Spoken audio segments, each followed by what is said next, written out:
आज बहुत ही सुंदर ऐसा दिन है। आज देवेंद्र जी छठी बार एमएलए बन चुके हैं और तीसरी बार मुख्यमंत्री पद उनको मिल रहा है, उसका आनंद है। पर आनंद से ज्यादा एक जिम्मेदारी का मन में एक अनुभूति है और बहुत से काम है जो महाराष्ट्र के लिए करने हैं उनको, और हम सभी को उनका साथ देना है, तो उसकी ज्यादा एक जिम्मेदारी का जो एक एहसास है वो मन में ज्यादा है। मैम, लाड़की बहन फ्लैगशिप प्रोजेक्ट रहा है सरकार का, कहीं न कहीं ऐसे महिला आप चाहेंगी ज्यादा कैबिनेट पोस्ट में महिलाओं को ज्यादा मौका दिया जाए इस बार? यकीनन लाड़की बहन तो बहुत ही सुंदर ऐसा एक प्रोजेक्ट रहा है जिसमें सारी बहनें बहुत प्यार से जुड़ी देवेंद्र जी के साथ, युति के साथ। और ऐसे ही जैसे आप जानते हैं विमेन्स बिल, ताकि हमारा रिप्रेजेंटेशन ज्यादा हो पार्लियामेंट में और पॉलिटिक्स में, वो ऑलरेडी पास हो चुका है और कुछ ही देर है कि ये पूरी तरह से इम्प्लीमेंट होगा। इसके अलावा खासकर जब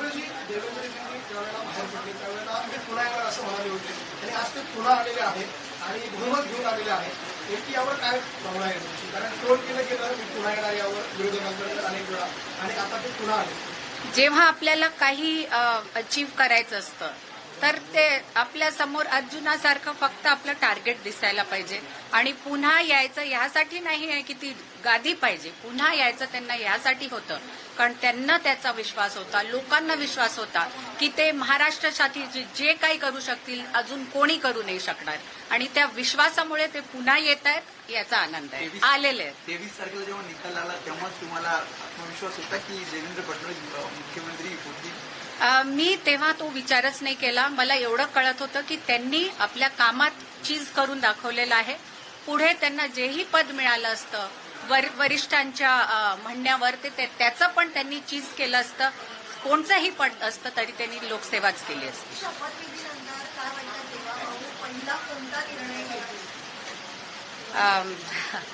मला इतकंच माहिती आहे, लोकहिताचा पहिला निर्णय राहील, ज्याच्यात लोकहित सगळ्यात प्रथम राहील, एवढं मी सांगू शकतो। लाखो लाडक्या बहिणी देवेंद्रजींच्या बरोबर राहिला, खरं तर तुम्ही संकट काळात त्यांच्या पाठीशी राहिला, आणि आता इतक्या लाडक्या बहिणी त्यांना जॉईन झालेल्या आहेत, त्याकडे कसं बघता तुम्ही? मला इतका आनंद होतो जेव्हा कॅम्पेनिंग करत होती वेगवेगळ्या जागेंमध्ये, कार को बंद करणे बोल, मी पण वेगवेगळ्या जागेंमध्ये कॅम्पेनिंग करत होती, तेव्हा मला ते लक्षात येत होतं की स्त्रिया इतक्या प्रेमाने पाठीशी उभ्या आहेत, किंवा हे फॉल्स नरेटिव्ह जेव्हा ते कापलं गेलं, जे लोकसभेत त्याचा फायदा त्या लोकांना मिळाला होता दुसऱ्यांना, तर हे नरेटिव्ह गेल्यावर पण लोक पूर्णपणे साथ द्यायला उभे राहिले, याचा पण आनंद आहे। इसके अलावा इसमें हिंदी में यही कि जब बार बार कहा जा रहा था कि जिन्होंने कहा कि मैं दोबारा लौट के आऊंगा, ट्रोलिंग होती रही, टिक्का टिप्पणी हुई, लेकिन आज जिस दमखम से बहुमत से आए, लगता था उस समय भी कि ये हो सकेगा, पॉसिबल है?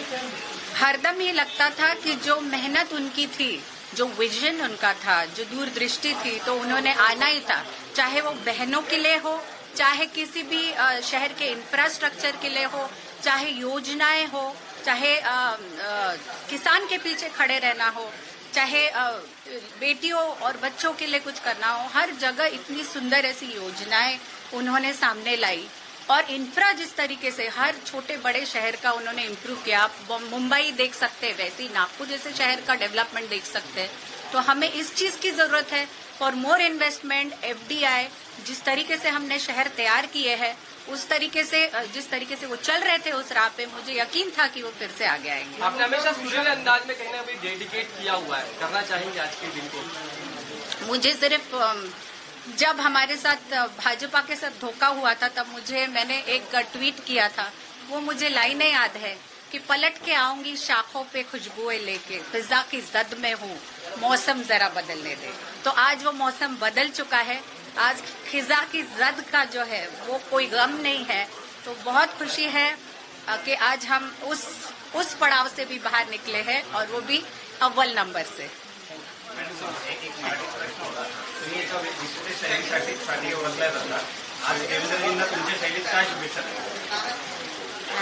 मी एवढंच सांगू शकते की देवेंद्रजी, तुम्ही पुन्हा आले आहात महाराष्ट्राच्या उत्थानासाठी, आणि आम्ही सगळे तुमच्या बरोबर आहोत। बस मैं इतना ही बोलूंगी कि देवेंद्र जी आप फिर आए हैं, जैसे आपने कहा था मी पुनः येईन, आप आ चुके हैं, यू हैव अराइव्ड। अब आप जो भी काम करेंगे लोगों के भले के लिए, उसके लिए हम हरदम आपका साथ देंगे। Thank you very much. Thank you.